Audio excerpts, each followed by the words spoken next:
Blending is a very complex process, and this is where you really have to understand all of the material that you're working with. Everything that you've worked so hard to get to a certain point, from the beginning when it's in the vineyard to when it's fermenting to when it's aging in the barrels. You hope that you made the right decision in your regime of fermentation, and then in your oak regime as well.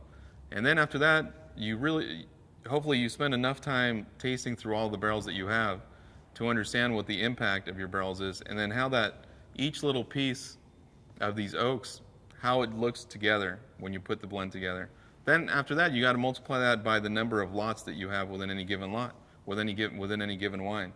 So in our case, for example, our Cabernet, it's blended from 2 different vineyards, and with a little bit of Cabernet Franc typically in there. You have to understand what the effect is, what the characteristics you are getting from the 2 Cabernet Sauvignon vineyards are, and how you're going to put that together. Is it one that dominates the other one, or maybe this one shows more what I'm trying to express in this wine than this one does, but this one has some characteristics that will make the core of the blend better?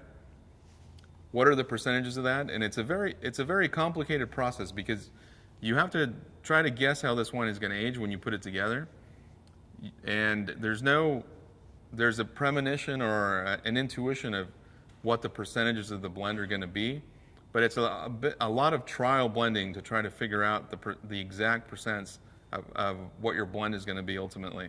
So understanding all of your inputs and how that's going to affect the big picture in the end, it's very complicated, but in the end, it's one of the funnest experiences that you have as a winemaker, is putting everything together and then finally saying, this is my blend, this is what it is. It's not going to be more than this, it can be less, but this is the most I can do.